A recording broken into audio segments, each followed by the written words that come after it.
திருச்சிற்றம்பலம் தில்லையம்பலம். நல்காது ஒளியான் நமக்கு என்று உன் நாமம் பிதற்றி நைனநீர் மல்கா வாழ்த்தா வாய்க்குளரா வணங்கா மனத்தால் நினைந்துருகி பல்கால் உன்னை பாவித்து பரவி பொன்னம்பலம் என்றேன் உள்கா நிற்கும் உயிர்க்கு இறங்கி அருளாய் என்னை உடையானே. இங்கு கூடியிருக்கும் அடியார் பெருமக்களின் திருவடிகளை மனம்மை மொழிகளால் வணங்கி மகிழ்கின்றோம். இந்த வாய்ப்பினை நல்கிய திருவருளுக்கு எங்களது நன்றியை தெரிவித்துக் கொள்கின்றோம். மேலும் இந்த வழியை எங்களுக்கு காட்டிய பெரிய புராண செல்வர் ஐயா அவர்களின் திருவடிகளை வணங்குகின்றோம். இந்த வாய்ப்பினை வழங்கிய விழா குழுவினருக்கு எங்களது நன்றியை தெரிவித்துக் கொள்கின்றோம். எங்களுக்கு கொடுக்கப்பட்டுள்ள தலைப்பு பாவை பாடலும் பொருளும். திருவெம்பாவை பற்றிய ஒரு சிறிய அறிமுகம். திருவெம்பாவை மொத்தம் 20 பாடல்கள். 1லிருந்து 8 வரை உள்ள பாடல்கள் தூங்கிக் கொண்டிருக்கும் பெண்ணை எழுப்புவதாக அமைந்த பாடல். 9, 19 பாடல் சிவனடியாரை கணவராக அமைய வேண்டும் என்று விண்ணப்பிக்கும் பாடல். 11லிருந்து 18 வரை உள்ள பாடல்கள் நீராட செல்லும் போது பெண்கள் பெருமானின் புகழை பாடுவதாக அமைந்த பாடல். 20வது பாடல் சிவபெருமானின் ஐந்தொழில்களை கூறும் பாடல். 10வது பாடல் சிவபெருமானின் சொரூப நிலையை கூறும் பாடல். சென்ற வருடம் 1லிருந்து 5 வரை உள்ள பாடல்களும் அதற்கான விளக்கத்தையும் பார்த்தோம். இனி 6லிருந்து 10 வரை உள்ள பாடல்களும் அதற்கான விளக்கத்தையும் பார்ப்போம். இனி 6வது பாடலை சுகந்தி அவர்கள் பாடுவார்கள். கூடியிருக்கும் சபையோர் பெருமக்களுக்கு எங்களுக்கு வணக்கத்தை தெரிவித்துக் கொள்கிறோம். 6வது பாடல் மானே நீ நெல்லலை என்ற பாடல். ராகம் கமாஸ். மானே நீ நெல்லலை நாளை வந்துங்களை நானே எழுப்புவன் என்றலும் நாடாமே. மானே நீ நெல்லலை நாளை வந்துங்களை நானே எழுப்புவன் என்றலும் நாடாமே. போன திசை பதராய் இன்னும் புலந்தின்றோ. போன திசை பதராய் இன்னும் புலந்தின்றோ. மானே நிலனே பிறவே அறிவறியா தானே வந்தெம்மை தலையெழுத்தாட் கொண்டருளும் வான்பார் கடல் பாடி வந்தோர் குன்பாய் திறவாய் தானே வந்தெம்மை தலையெழுத்தாட் கொண்டருளும் வான்பார் கடல் பாடி வந்தோர் குன்பாய் திறவாய் ஊனே உருகாய்.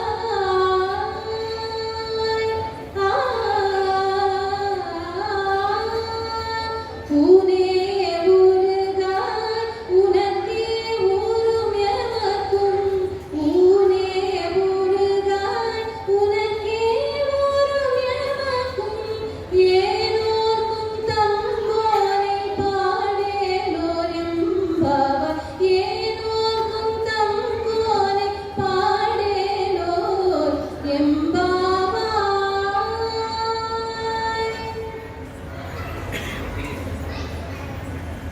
6வது பாடலில் மார்கழி திங்களில் நீராடும் போகும் பெண்கள் ஒருவரை ஒருவர் எழுப்பிக் கொள்கின்ற பொழுது உரைப்பதாக அமைந்த பாடல். மானே, இந்த பெண்ணை மானே என்று சொல்றாங்க. மான் போன்ற பார்வை உடையதால் இந்த பெண்ணோட பெயர் மானே. இப்போ நீங்கள் உங்கள் ஃப்ரெண்ட்ஸ்குள்ள செல்லமா எல்லாம் குட்டி குட்டி நிக்நேம் வச்சுக்கிறீங்களா, அந்த மாதிரி இந்த பெண்ணுக்கு மானே அப்படிங்கிற ஒரு பெயர் இருக்கு. மானே நீ நென்னலை. நென்னல் அப்படின்னா நேற்று. நீ நென்னலை நாளை வந்து உங்களை நானே எழுப்புவன். நேற்று நீ என்ன சொன்ன? நாளைக்கு விடியற் காலையில நானே உங்களை எழுப்புவேன் அப்படின்னு நீ சொல்லியிருந்த. என்றலும் நானாமே போன திசை பகராய். இப்ப எந்த திசையில நீ போன, இப்ப எந்த பக்கம் நீ போன அப்படின்னு வந்தவங்க கேட்கிறாங்க. இன்னும் புலர்ந்தின்றோ, இன்னும் உனக்கு விடியலையா, நாங்க எல்லாரும் வந்துட்டோம், இன்னும் உனக்கு விடியலையா அப்படின்னு கேட்கிறாங்க. நம்மளுடைய சிவபெருமான் எப்படிப்பட்டவர் தெரியுமா? வானே நிலனே பிறவே அறிவறியான். வானுலகத்தவருக்கும் மண்ணுலகத்தவருக்கும் பிற உலகத்தவருக்கும் அறியப்படாத தன்மையை கொண்டவர்.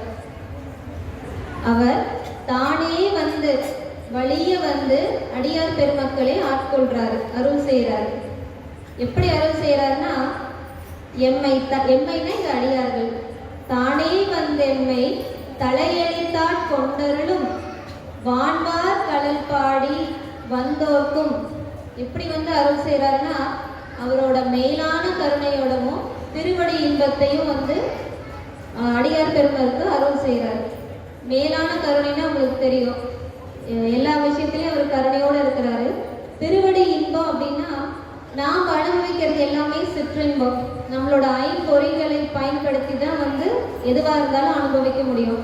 நீங்கள் ஒரு படத்துக்கே போகிறீங்க அப்படின்னா ஒரு 3 மணி நேரம் அந்த படம் பார்ப்பீங்க. அந்த 3 மணி நேரம் தான் உங்களுக்கு ஒரு என்ஜாய்மெண்ட்டாக இருக்கும். படம் முடிஞ்சு தேட்டர் விட்டு வெளியே வந்தீங்கன்னா அவ்வளோதான். அதிகபட்சம் அந்த ஒரு நாள் அந்த படத்தை பற்றி நம்ம பேசுவோம். இது வந்து நாம் அனுபவிக்கிற சிற்றின்பம். சப்போஸ் படம் பார்க்கும்போது இடையில யாராவது ஃபோன் பண்ணுறாங்கன்னா, தொடர்ந்து ஃபோன் வந்துகிட்டே இருக்குதுன்னா அப்போ எப்படி இருக்கும்? அந்த படத்தை பார்த்த ஒரு திருப்தியே இருக்காது.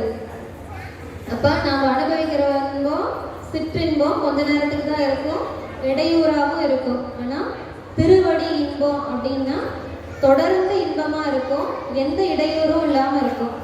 அங்கே நடராஜர் சிலையில் தூக்கிய திருவடின்னு இருக்குது இல்லைங்க, அப்படி இருக்கும்ல, அந்த தூக்கிய திருவடி தான் திருவடி இன்பம் அப்படிங்கிறது. அந்த தூக்கிய கலர் தான் வந்து திருவடி இன்பம் அப்படிங்கிறத குறிக்கிறது நடராஜர் சிலையில. வான்வார் கடல் பாடி வந்தோன்கொன் வாய்த்திறவாய். இவ்வளோ பெருமையெல்லாம் நம்ம சிவரான் பத்தி சொல்றோமே, வாயை திறந்து ஏதாவது பேசு அப்படின்னு அந்த பெண்ணை சொல்றாங்க. ஊனே உருகாய். இவ்வளோ பெருமைகளையும் நாங்க சொல்றோம், உனக்கு ஊனே உருகலையா? உனக்கே ஊரும், இது உனக்கு தான்ப்பா பொருந்தும். எமக்கும் ஏனோர்க்கும் தங்கோனை பாடேலோ என்பாவார். எனக்காகவும் என் கூட வந்த தோழிகளுக்காகவும் எழுந்து வந்து பெருமானுடைய புகழை பாடுவாயாக அப்படின்னு சொல்றாங்க. அதாவது நம்ம நண்பர்கள் கூட தான் இருப்போம் எப்பயுமே நண்பர்களை வந்து நல்ல நண்பர்களாக வந்து அமைச்சுக்கணும். சில சமயம் நம்ம நண்பர்கள் செய்கிற விஷயம் வந்து நம்மளுக்கு பிடிக்காது. சரி, ஃப்ரெண்ட்ஸ் செய்கிறாங்களே அப்படிங்கிற ஒரு கட்டாயத்தின் பேரில் தான் நம்ம அந்த விஷயத்த செய்வோம். நல்ல நண்பர்கள் கூட இருந்தீங்க அப்படின்னா நீங்கள் நல்ல விஷயத்த செய்வீங்க. நல்ல விஷயத்த செய்யும் போது அதோட நல்ல பலன்கள் கிடைக்கும், அறிவும் மேம்படும். ஸோ அப்போ எப்பயுமே வந்து நம்ம அமைச்சிக்கிற ஃப்ரெண்ட்ஸ் வந்து நல்ல ஃப்ரெண்ட்ஸாக அமைச்சிக்கணும். அதுதான் வந்து இந்த பாடலில் சொல்கிறாங்க. விருப்பம் இருக்கோ இல்லையோ எங்களுக்காக வந்து பாடுமா அப்படிங்கிறாங்க. இனி 7வது பாடலை பார்ப்போம். 7வது பாடல் அன்னே இவையும் சிலவோ, ராகம் ரீதியோ. அன்னே இவையும் சிலவோ புன்னகரியான் ஒருவன் நீருஞ்சீரான். அன்னே இவையும் சிலவோ பலமர புன்னகரியான் ஒருவன் நீருஞ்சீரான். சின்னங்கள் சின்னங்கள் கேட்ப சிவனின்றே வாய் திறப்பாய். சின்னங்கள் கேட்ப சிவனின்றே வாய் திறப்பாய். தென்னாயன்னா முன்ன தீசேர் மேடு கோப்பாய். சின்னங்கள் கேட்ப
மிகுந்த அன்பு கொண்டதுனால தாயே அப்படின்னு வந்து மற்ற பெண்கள் அழைக்கிறார்கள்.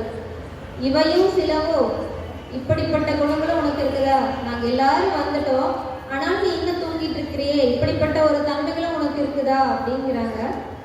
பல அமரர் உன்னற்கரியான், பல தேவர்களுக்கும் நினைப்பிற்கும் எட்டாதவரா இருப்பாராம் சிவபெருமான். ஒருவன் ஒப்பற்றவரா இருப்பாராம். இருஞ்சீரான், இந்த இருஞ்சீரான்ங்கிறது இருங்கிறது இரண்டு கிடையாது, பெருமை. சீரான்கிறது புத்தியை குறிக்கிறது. இப்போ பெரியவங்க வந்து நம்மளை வாழ்த்தும் போது என்ன சொல்லுவாங்க? சீரும் சிறப்புமா இருங்க அப்படின்னு சொல்லுவாங்க. அந்த சீருங்கிறது நம்ம முக்திக்கு தேவையானது எல்லாமே நம்ம வாழ்க்கைக்கு கிடைக்கணும் அப்படிங்கிறதுக்காக தான் பெரியவங்க வந்து வாழ்த்தும் போது சீரும் சிறப்புமா இருங்க அப்படின்னு வாழ்த்துவாங்க. இந்த பெண் எப்படின்னா, சின்னங்கள் கேட்ப சிவனென்றே வாய் திறப்பார். திருக்கோயில்ல மணி ஓசை கேட்கும் போதும் சங்கில் ஓசை கேட்கும் போதும் அந்த ஓசை கேட்ட உடனே சிவசிவா அப்படின்னு வந்து வாயை திறப்பாளா, சொல்லக்கூட மாட்டாளா, தன்னிச்சையாவே அப்படி வந்துருமா. அவ்வளோ அன்பு கொண்ட பெண்ணா இருப்பாளா. தென்னா என்னா முன்னம் தீசே மெழுகொப்பார், அவருடைய நாமமான தென்னா. சோமசுந்தர கடவுளாக பாண்டிய நாட்டை ஆனதால் அவருக்கு தென்னவன் என்ற நாமம் இருக்கிறது. தென்னா என்னா முன்னம் தீசே மெழுகொப்பார், அந்த நாமமான தென்னாவை கேட்ட உடனே தீயிலப்பட்ட மெழுகு போல வந்து உருவாளாம். மேலும் என்னானை என்னறையன் இன்னமுது என்று எல்லாமும் சொன்னோம் கேள். மற்ற நாமங்களான என்னானை என்னறையன் இன்னமுது, என் துணைவன் என் அரசன், அது மாதிரி நாமங்களை சொல்லும் போது எல்லாரும் சேர்ந்தும் சொன்னோம் என்று எல்லோமும் சொன்னோம் கேள். எல்லாரும் சேர்ந்தும் சொன்னாங்களாம், வெவ்வேறாய் தனித்தனியாகவும் சொன்னாங்க. இன்னும் துயிலுதியோ, இன்னம்மா தூங்கிட்டு இருக்கிறா, அவரோட பேர் எல்லாமே சொல்றோம், அவரோட நாமத்தை எல்லாருமே சொல்றோம், அதை சொல்லியுமே இப்படி தூங்கிட்டு இருக்கிறியே. வண்ணெஞ்சம் பேதையர் போல் வாளா கிடத்தியால். வண்ணெஞ்சம் அப்படின்னா வலிய நெஞ்சம். எந்த இடத்துல நம்ம உருகணுமோ அந்த இடத்துல உருகணும். அதை விட்டுட்டு அந்த இடத்துல ரொம்ப நம்ம வீராப்பா நிற்க கூடாது. அதுதான் வந்து வலிய நெஞ்சம். வண்ணெஞ்ச பேதையர் போல், வலிய நெஞ்சம் படைத்த அறிவில்லாத பெண்ணை போல இருக்கிறாயே. என்னே துயிலின் பரிசேலோர் என்பாவாய். இது உன்னோட குற்றம் இல்லப்பா, இது தூக்கத்தோட குற்றம். உன்னை சொல்லி எந்த பிரயோஜனமும் இல்லை, தூக்கம் தான் இப்படி உன்னை வந்து இதுக்கு எடுத்து வச்சிருக்கு அப்படின்னு வந்து இந்த ஏழாவது பாடலை அமைத்துள்ளார் மாணிக்கவாசக பெருமான். இனி 8வது பாடலை பார்ப்போம். 8வது பாடல் கோழி சிலம்பு என்ற பாடல்.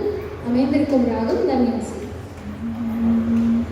கோழி சிலம்ப சிலம்பும் குருவின் ஏழில் இயம்ப இயம்புமென் சங்கெங்கும். கோழி சிலம்ப சிலம்பும் குருவெங்கும் கேழில் இயம்ப இயம்புமென் சங்கெங்கும். கேழில் பரஞ்சோதி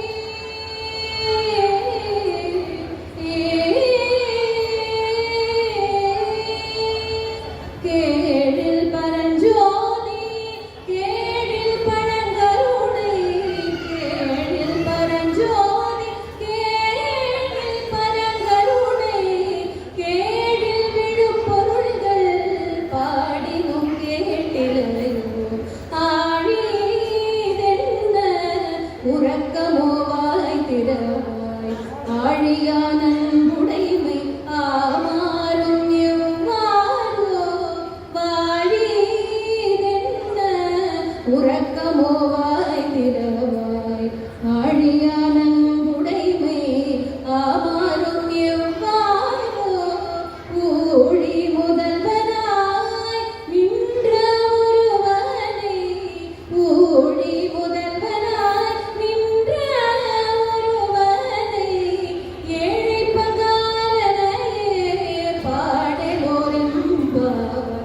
ஏழை பங்காளனையே பாடலோரெம்பாவாய்.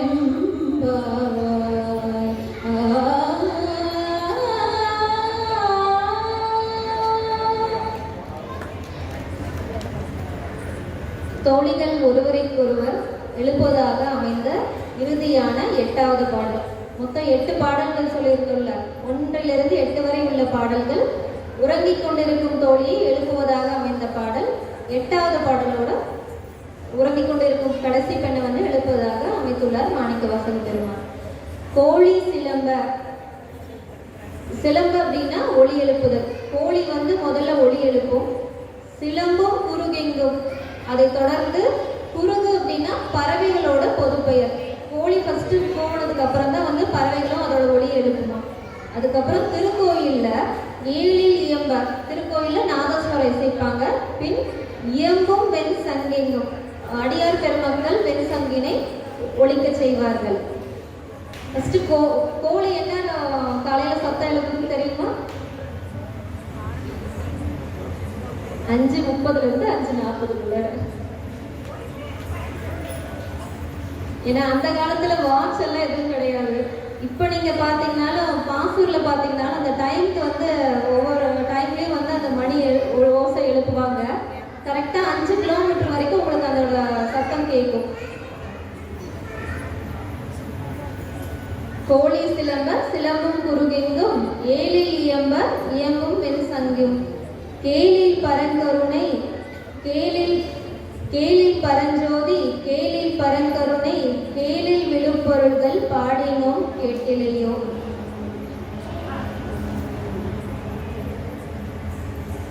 கேளில் அப்படின்னா ஒப்பற்ற கருணை. ஒப்பற்ற அப்படிங்கிறது தான் கேளிலோட பொருள்.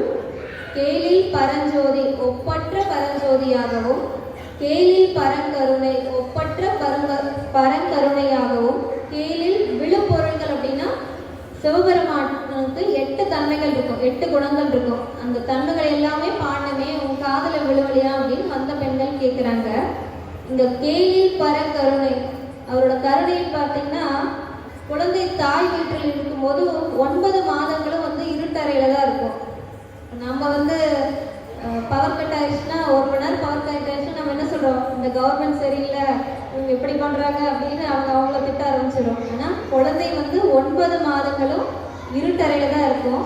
இதை வந்து போற்றி திருவகல்ல குறிப்பிட்டிருக்கிறாங்க. தக்க தசமதி தாயோடு தான்படும் துக்க சாகர துயரிடை பிழைக்கும். குழந்தை பிறக்கும் போது தாய்க்கு எவ்வளவு வலி இருக்கோ அதே அளவு குழந்தைக்கும் அந்த வலியோடு தான் குழந்தையும் பிறக்கும். வெளியே வந்தோடனே குழந்தைக்கு அந்த 9 மாதங்களும் தான் பட்ட கஷ்டம் எல்லாமே சாமி வந்து மறக்கடிச்சிருவாரு. அது வந்து சாமியோட பெரும் கருணை. வாளி ஈதென்ன உறக்கமோ, வாளி வாழ்க உன்னோட தூக்கம், நீ நல்லா தூங்குமா அப்படிங்கிறாங்க. வாய் திறவாய், வாயை திறந்து பேசு, ஆளியான் அன்புடைமை ஆமாறும் இவ்வாறோ. இந்த ஆளியான் அப்படிங்கிறது பார்க்கடலில் பள்ளி கொண்டிருக்கும் பெருமாள் கூட இந்த பொண்ணு அப்படியே கை வச்சு ஜாலியா தூங்கிட்டு இருக்கிறா. அது வந்து வந்த பெண்கள் சும்மா நகைச்சுவைக்காக சொல்றாங்க. நல்லா இப்படி கை வச்சு நல்லா ஜாலியா தூங்கிட்டு இருக்கேமா. ஊழி முதல்வனா நின்ற ஒருவனை.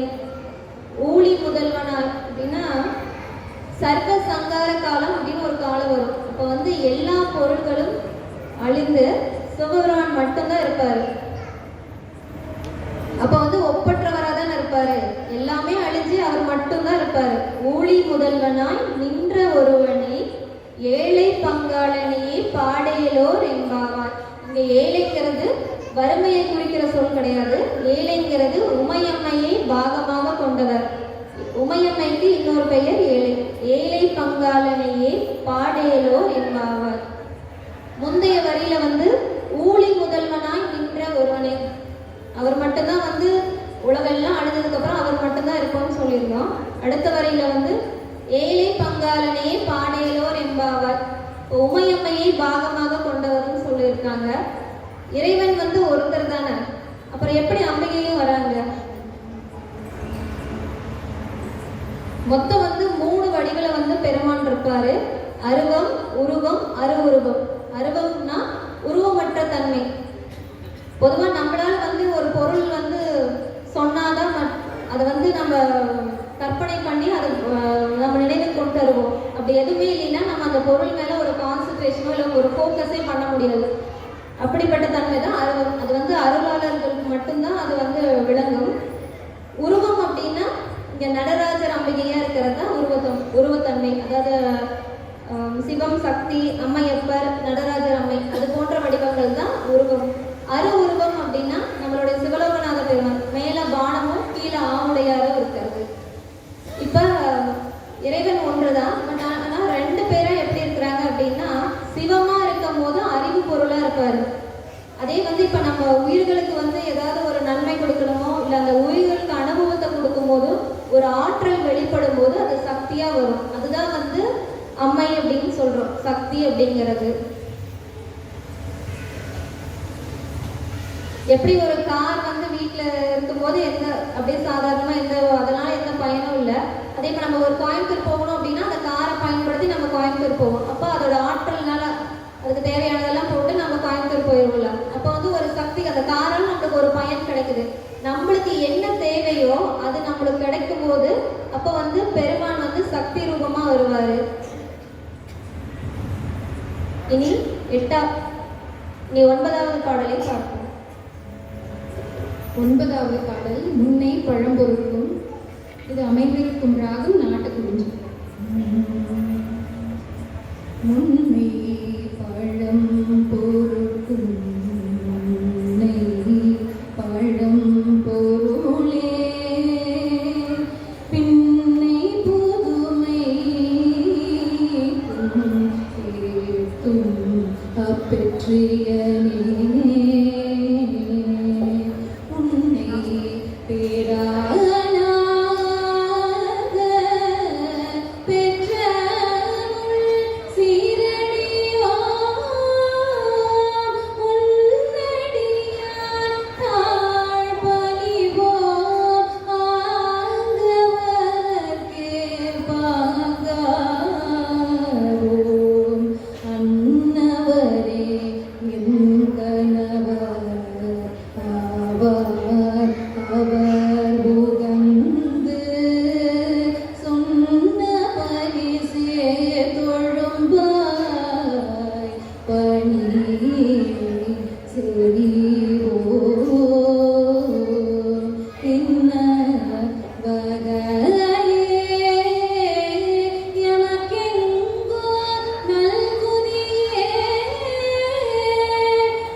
இதுவரைக்கும் பார்த்த 8 பாடல்களும் தூங்கிக் கொண்டிருக்கும் பெண்ணை எழுப்புவதாக அமைந்த பாடல்.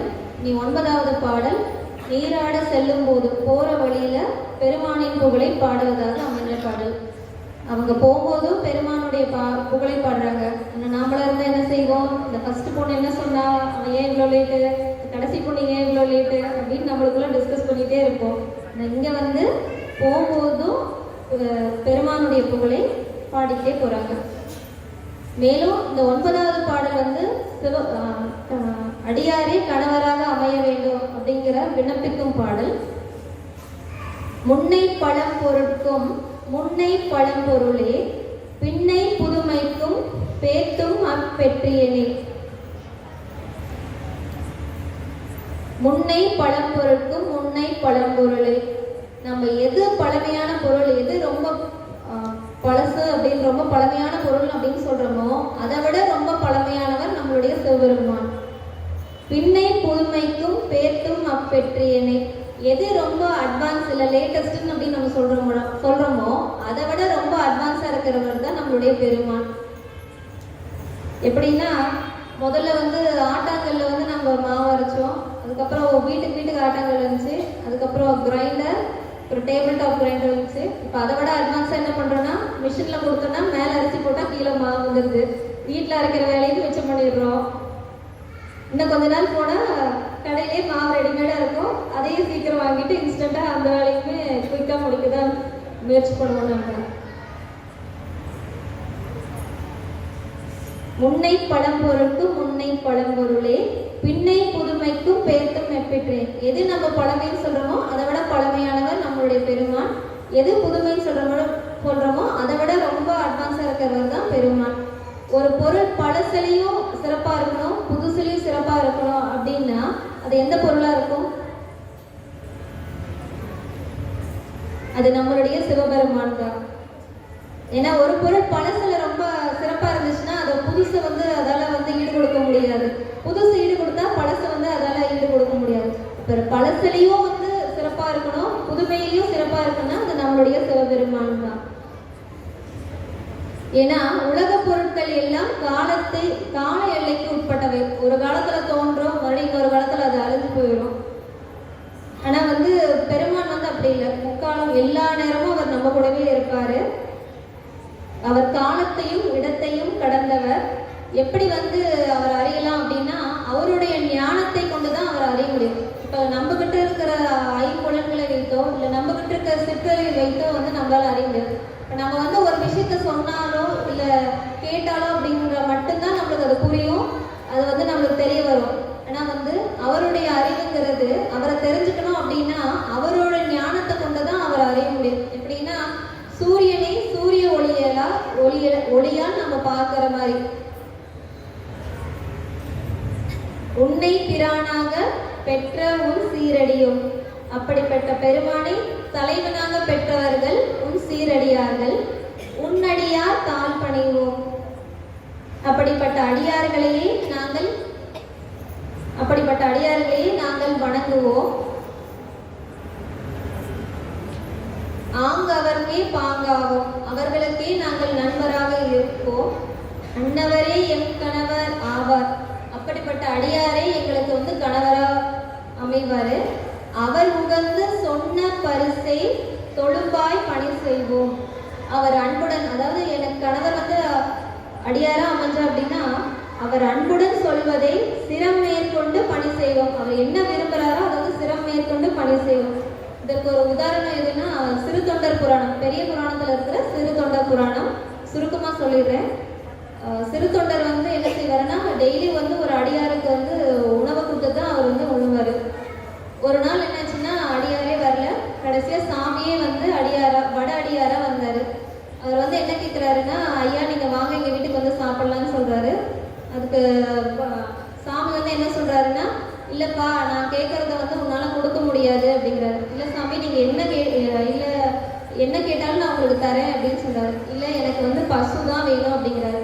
அது என்ன, நீங்க வீட்டுல நிறைய இருக்கு, நீங்க வாங்க அப்படிங்கிறாரு. நான் கேட்கறது இல்லப்பா அந்த பசு இல்லப்பா, நான் கேட்கறது குலத்திற்கு ஒரு பையனா இருக்கணும், 5 வயதுக்கு உட்பட்ட குழந்தையா இருக்கணும், உடல் பாகங்கள்ல எந்த குறையுமும் இல்லாத இருக்கணும். அதை விட முக்கியமான கண்டிஷன் என்னன்னா தாய் பிடிக்க தந்தை அறியணுமா. அதுதான் முக்கியமான கண்டிஷன் அந்த அடியாரா சாமி கேட்டாரு.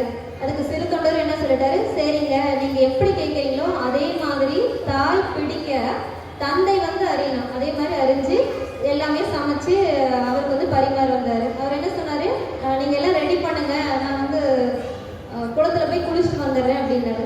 அவரும் போய் குளத்துல குளிச்சுட்டு சாமி குளத்துல குளிச்சுட்டு வீட்டுக்கு வந்தாரு. வீட்டுக்கு வந்தோடனே சிறு தொண்டர் சொன்னாரு, ஐயா வாங்க சாப்பிடலாம் அப்படின்னாரு. அவரு உட்கார்ந்தனே, உனக்கு ஒரு பையன் இருக்குன்னு சொன்னல, அந்த பையனை வர சொல்லுப்பா அப்படிங்கிறாரு. அதுக்கு சிறு தொண்டர் சொன்னாரு, இப்பொழுது அவன் உதவான் அப்படின்னு சொன்னாராம். இப்பொழுது அவன் உதவ மாட்டான் அப்படின்னாரு. பரவாயில்லப்பா நீ போய் வெளியில கூப்பிடு, அவன் வருவான் அப்படிங்கிறாங்க. சரி அடியார் சொல்லிட்டாங்க அப்படிங்கிறதுனால வெளியே போய் சிறு தொண்டர் சீராளா அப்படின்னு கூப்பிட்டாங்களாம். வரல.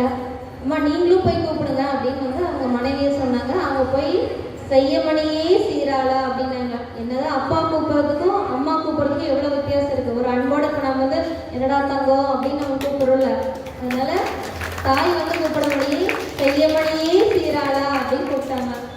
அந்த குழந்தை முன்பை விட அதிக பொலிவோடு வந்துச்சு. அம்மா உள்ள பார்த்தா சாமியே காணுமா. அதனால அப்போ அடியாரே கணவரா அமையும் போது நம்மளுக்கு எவ்வளவு பெரிய ஒரு உயர்ந்த இடம் கிடைக்குது அப்படிங்கிறது. ஆனா இப்ப எப்படின்னா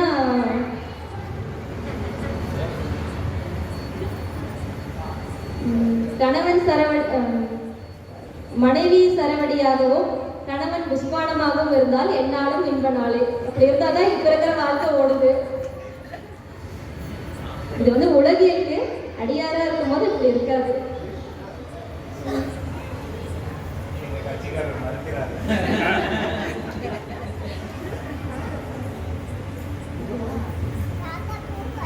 அன்னவரே எங்கனவர் ஆவார் அவர் உகந்து சொன்ன பரிசே தொழும்பாய் பணி செய்வோம். அவர் அன்புடன் கேட்பதை நாங்க வந்து திறம் மேற்கொண்டு பணி செய்வோம் அப்படிங்கிறதுக்காக தான் இந்த கதை நான் சொன்னேன். இன்ன வகையே எமக்கெங்கோ நல்குதியே என்ன குறையும் இல்லோம் ஏலோர் என்பாவாய்.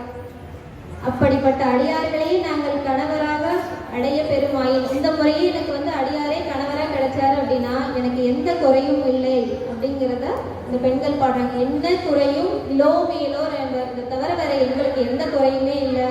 அடியாரே கணவரா அமையணும், அடியாரே நண்பர்களா இருந்தா இதை தவிர வேற எந்த குறையும் இல்லை அப்படின்னு சொல்லி இந்த 9வது பாடலை அமைத்துள்ளார் மாணிக்கவாசக பெருமான். இனி 10வது பாடலை பார்க்கலாம்.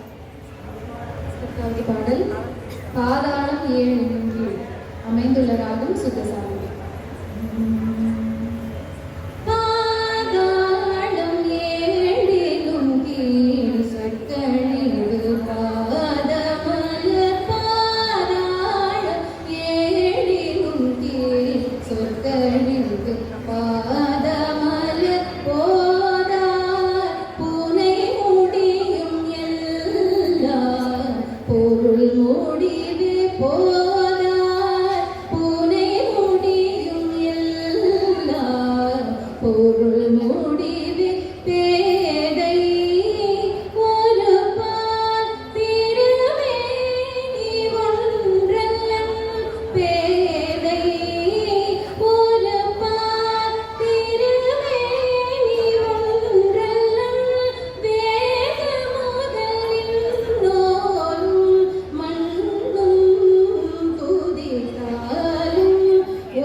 விவரிக்கிற பாடல்.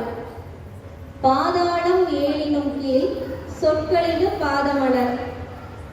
அவருடைய திருவடி எப்படி இருக்கும் அப்படின்னா 7 உலகங்களையும் கடந்ததாக இருக்கும், சொற்களை எல்லாம் கடந்ததாகவும் இருக்கும். 2 வகையா சொல்றாங்க. 7 உலகங்களையும் கடந்ததாக இருக்கும், சொற்களுக்கு அப்பாற்பட்டவரா இருப்பாரு. நீங்க எந்த சொல்ல வச்சுமே எந்த வார்த்தை வச்சுமே அவரை வந்து விவரிக்க முடியாது. அந்த திருவடிய போதார் புனை முடியும் எல்லா பொருள் முடிவே. அவருடைய திருமுடிங்கிறது எந்த பொருளுக்கு ஒப்பானதா இருக்காது. திருவடி வந்து சொற்களுக்கு அப்பாற்பட்டதா இருக்கும், திருமுடி அப்படிங்கிறது வந்து பொருள்களுக்கு அப்பாற்பட்டதா இருக்கும். இது வந்து பிரம்மாவும் விஷ்ணுவும் வந்து உங்களுக்கு தெரியும்ல அந்த கதை. அதாவது திருவடியும் திருமுடியும் தேடி வந்து கடைசியா அவங்களால பார்க்க முடியல. அதுதான் இந்த இடத்துல சொல்றாங்க. திருவடியை வந்து சொற்களால விவரிக்கவே முடியாது. சொற்களுக்கு அப்பாற்பட்டது திருவடி, திருமுடி அப்படிங்கிறது பொருள்களுக்கு அப்பாற்பட்டது. பேதை ஒரு பால் உமையம்மையை பாகமாக கொண்டவர். இந்த பேதை அப்படிங்கிறது பேதமை, அறியாமை. அறியாமை அப்படின்னா பெண்கள் வந்து எல்லாமே தெரிஞ்சுமே எதுவுமே தெரியாத மாதிரி அமைதியா இருப்பாங்க. அது எப்படின்னா அவங்க அடைஞ்சிருக்கிற நகைகளை விட அவங்க எதுவுமே தெரியாம இருக்கிறது தான் அவங்களுடைய மிகப்பெரிய சிறப்பு. நீங்க எல்லாமே தெரிஞ்சுட்டு எப்படி அமைதியா இருக்கிறீங்க அது மாதிரி. திருமேனி ஒன்றல்ல, அவருக்கு வந்து ஒரு திருமேனி இல்லை. வேத முதல் விண்ணோரும் மண்ணும் துதித்தாலும், வேதங்கள் அனைத்தும் ஓதினாலும், விண்ணவர் அனைவரும் ஓதினாலும், மண்ணும் துதித்தாலும், மன்னவர்கள் அனைவரும், மண்ணுலகத்தவர் அனைவரும் ஓதினாலும் அவருடைய புகழை வந்து பாடி முடிக்க முடியாது. அந்த புகழுக்கு எல்லாமே அப்பாற்பட்டவரா இருப்பாரு. ஓத உளவா ஒரு தோளம் தொண்டர் உலர், தொண்டருடைய உள்ளத்துல எப்பயும் இருப்பவர். கோதில் குலத்தரன்றன் கோயிற்பினா பிள்ளைக்கால், இது எல்லாத்தையும் யார்கிட்ட சொல்றாங்க அப்படின்னா, கோயில பணி செய்கின்ற உருத்திர கணிகை பெண்களிடம் வந்து இந்த வந்த பெண்கள் எல்லாமே சொல்றாங்க. ஏதவன் ஊர் ஏதவன் பேர் ஆருற்றார் ஆரணியார், ஈரேழு உலகங்களையும் கடந்தவர், சொற்களுக்கு அப்பாற்பட்டவர், பொருள்களுக்கு அப்பாற்பட்டவர். அப்படி இருக்கிறவருக்கு ஏதவன் ஊர், அவருக்கு எந்த ஊருன்னு நம்மளால சொல்ல முடியும்? அவர் வந்து பிறப்பு இறப்புக்கு அப்பாற்பட்டவர். நீங்க கேள்விப்பட்ட வரைக்குமோ இல்லை நீங்க படிச்ச வரைக்கும் எங்கேயாவது வந்து சிவபெருமான் வந்து இவங்களுக்கு பிறந்தாரு அப்படின்னு நீங்க எங்கேயாவது படிச்சிருக்கீங்களா? இல்லை நீங்க எங்கேயாவது கேள்விப்பட்டது உண்டுங்களா? அவர் வந்து நீங்க படிச்சிருந்தீங்கனாலும் எங்க பார்த்தீங்கன்னாலும் அவர் வந்து காட்சி கொடுத்தார் அப்படிங்கிறது தான் இருக்கும். எந்த ஒரு உயிரா இருந்தாலுமே உலகத்துல வந்து உடலோட வந்துச்சு அப்படின்னா கண்டிப்பா அது வந்து வினைகளை அனுபவிக்கும். அதாவது நல்வினைகள் தீவினைகள், நல்லதையும் கெட்டதையும் கண்டிப்பா அது வந்து அனுபவிக்கிறதுக்காக தான் இந்த உலகத்துக்கு வருது.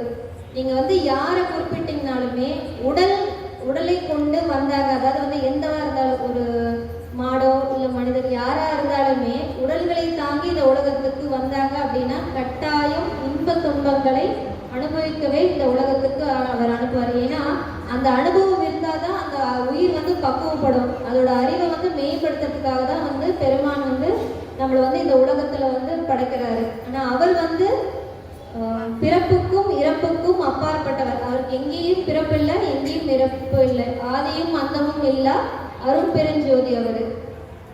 அவருக்கு ஏதவன் ஊர், அவருக்கு என்ன ஊர் இருக்கு? ஏதவன் பேர். அவருக்கு என்ன பெயர் வைக்க முடியும்? பல நாமங்கள் இருக்குது.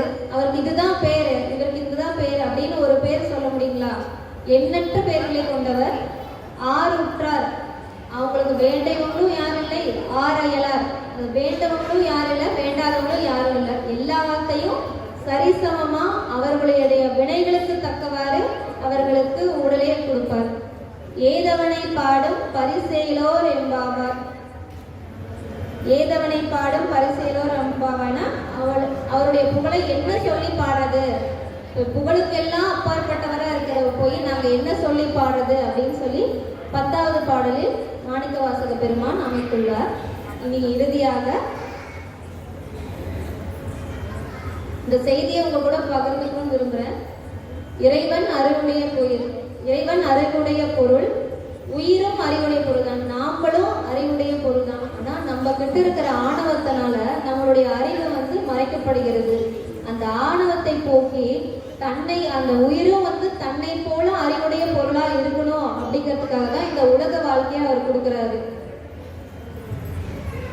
அதனாலதான் நம்ம இன்ப துன்பங்களை அனுபவிக்கிறோம். அவரு போல தன்னை போல அந்த பொருளும் வந்து தன்னை போல உயிரும் வந்து அறிவுடைய பொருளாக இருக்க வேண்டும் அப்படிங்கறதுனாலதான் வந்து இந்த இன்ப துன்பங்களை கொடுத்து உய செய்கிறார். எப்படின்னா, தீயில நீங்க எந்த பொருள் போட்டீங்கனாலும் அது வந்து தீயாவே மாறிடும். இப்போ மற்றது வந்து நீங்க மாசுபடுத்தலாம், நீரை காற்று இதெல்லாமே நீங்க மாசுபடுத்தலாம். ஆனா தீயில நீங்க எந்த பொருள் போட்டாலும் தீ வந்து மாசடையாது. அது போல பெருமானும் தன்னை போன்ற அறிவுடைய பொருளாக இருக்க வேண்டும் என்பதற்காக இந்த வழிபாட்டையும் நெறியையும் வகுத்து கொடுத்துள்ளார். சென்ற வருடம் சொன்ன செய்திதான், சாமியை வந்து கும்பிடும் போது, அதாவது இத்தனை பெருமைகளுக்கும் அப்பாற்பட்டவரா இருக்காரு, நம்மளுக்கு இவ்வளவு பெரிய கருணையெல்லாம் கொடுக்குறாரு, எவ்வளவு தப்பு செஞ்சாலும் வந்து அதை நம்ம திருப்பி நம்மளுக்கு ஒரு வாய்ப்பை கொடுத்து அதை வந்து சரி செய்யறதுக்கு தான் நம்ம வந்து கொடுப்பாரு. அப்பேற்பட்ட கருணையாளரை நம்ம வந்து வணங்கும் போது கையை தூக்கி வணங்கணும். அது வந்து சென்ற வருடம் வந்தவங்களுக்கு தெரியும், இந்த வருடம் வந்தவங்களுக்கு புதுசா இருக்கிறவங்களுக்கு இது தெரியும். ஏன்னா எல்லாருக்கும் அப்பாற்பட்டவரா இருக்கும்போது நம்ம வந்து கை மேல தூக்கி தான் வந்து கும்பணும். அது ஒரு சிலர் வந்து சங்கடமா நினைக்கிறாங்க, ஒரு சிலருக்கு அந்த விஷயம் தெரியறதில்லை. எனவே எங்களை கருவியாக கொண்டு திருவம்பாவை பாடலையும் பொருளையும் சிந்திப்பதற்கான வாய்ப்பை அருளிய திருவருளுக்கு எங்களது நன்றியை தெரிவித்துக் கொள்கின்றோம். மேலும் அடியார் பெருமக்களின் திருவடிகளை வணங்கி இந்த உரையை நிறைவு செய்கின்றோம். திருச்சிற்றம்பலம், தில்லையம்பலம்.